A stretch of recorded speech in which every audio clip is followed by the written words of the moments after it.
伊朗和美以的冲突再次升级。作为一个2次穿越过伊朗，并经历过1次伊朗战争时期的旅行博主来说，最近很多人都在问我关于伊朗安全和当地间谍的问题。今天我就跟大家聊聊我们亲眼见过和感受过的那个真实的伊朗。我们是从阿富汗进入的伊朗，当时给我的感觉，边境是混乱的，每个人都在拼命的想要赚外汇。这是1年前的汇率，12000阿尼兑换1.3亿里亚尔，相当于1人民币可以兑换10万伊朗的钱。进入海关之后，令我惊讶的是，伊朗的士兵对我们格外友好，会亲自带着我们过海关，并告诉我中国人是朋友，免签进入伊朗。我们进入伊朗后发现，这里比阿富汗的地形更加复杂，出了主路就会进入很多不知名的小路，并且山路众多。我们还看到了古代工事的防御通通建立在高山之上，如果要没人带路，恐怕是很难找到正确的路。这是位于马什哈德的伊玛目，也是哈梅内伊的老家。能看得出来，伊朗人对宗教的重视是根深蒂固的。女生要进入，必须要穿上传统的插斗。另外一方面，我们也接触到了他们年轻的女生，有着前沿的思维和对社会独立的见解，这和我们在阿富汗看到的女人完全不同。我们请他们吃了个饭，当时这一桌的价格是3000万里亚尔。我们可以对比一下现在的物价，这3000万可能在现在连当时2个菜也买不到。在伊朗是极度缺乏美元的，由于被限制了自由交易，那么当地换钱也变得非常的多元化。除了酒店能换钱所尤为普遍，也分黑市和白市，还有个人在街上兑换。当时我们待了1个月的时间，汇率已经来到了100美元兑换8300万里亚尔，此时1个月跌幅已超过12%。这里就是霍尔木斯海峡最重要的港口阿巴斯港，我们的车就是从这里运往的迪拜。同行的还有很多伊朗的女人，当时就觉得伊朗对这个港口极为重视，每天都有数千艘的游轮从这里经过。据说伊朗的石油出口就是从这个港口运出去的。去年6月，伊发生了大规模的武装冲突，我们刚好在穿越伊朗回国的路上。此时我们再次看到的伊朗已经接近于今天的伊朗了，和我们第1次进入的时候看到的判若两国。又有大事要发生了，草木皆兵，不再能看到老百姓当初那种天真的目光，看到的是每个人都带着非常谨慎的眼神。3天72个小时，我们被检查了不下50次。当时的伊朗已经被执行了斩首行动，很多的老百姓都自愿地加入了检查和举报的大军。过检查点的时候，我们经常能看到被抓的间谍数不胜数，而我们也被抓了不止1次。关于我们在伊朗被抓的视频啊，我们就没有办法放在这里了。对，毕竟当时如果我们拿出摄像机，估计我们也出不了伊朗，也不能坐着跟大家聊天了。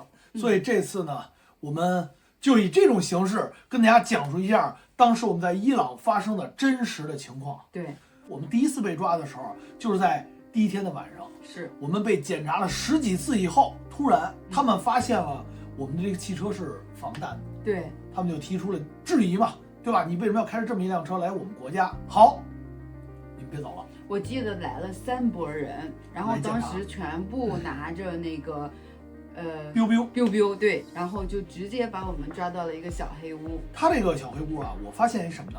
当地的政府啊，还有当地的一些大型的这种建的比较厚的，跟感觉是像堡垒一样，他给临时征用了。擦着黑被带进去以后，它有电网，一个大厚铁门进去以后，他把门反锁了，把电网就拉上了。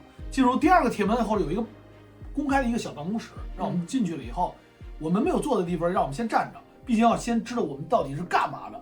这个时候我发现这个地方不是普通地方，手机、车钥匙、护照全部没收。先被扣押了，先被扣起来了。这个时候纳兰就示意我，让我记住周围的一个环境，然后到时候不行就写在书里，毕竟视频里没法拍了嘛，好吧？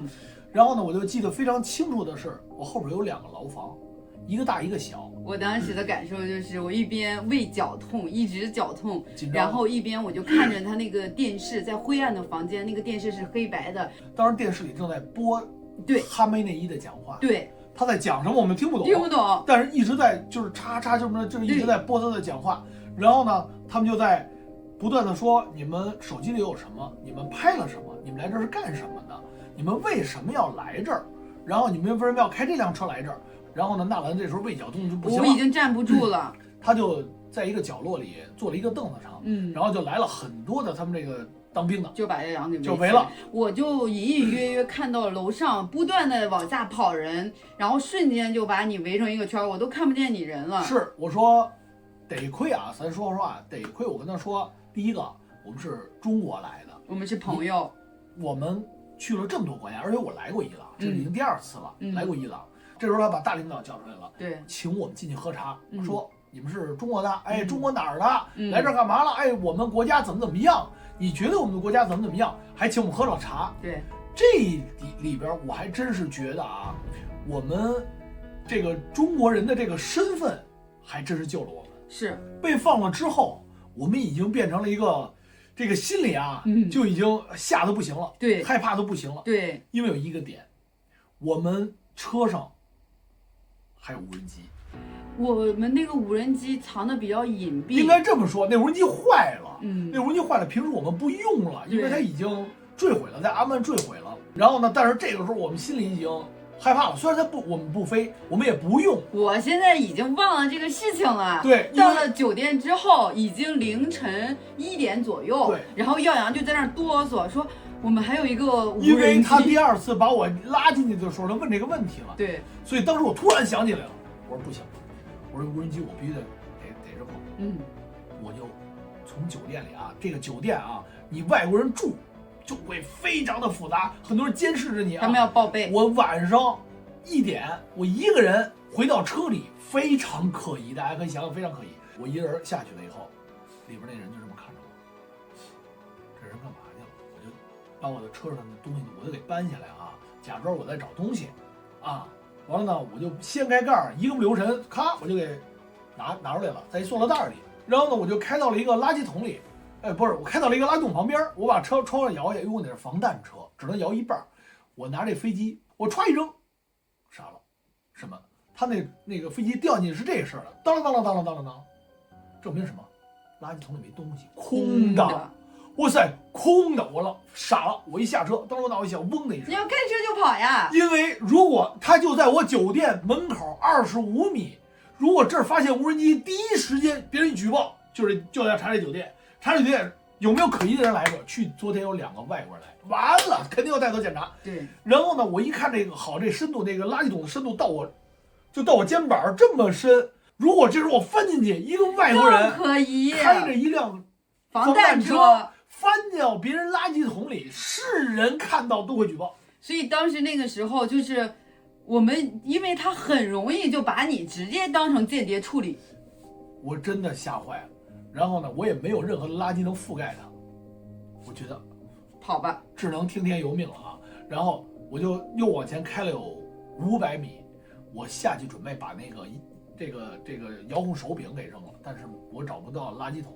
我准备要挖一坑埋了，大晚上的一个外国人跟着挖坑，太明显了。后来我就看旁边有一个废弃的跟田地一样的一个东西，有石头，可能被炸的都不成样子，我歘我就扔进去了。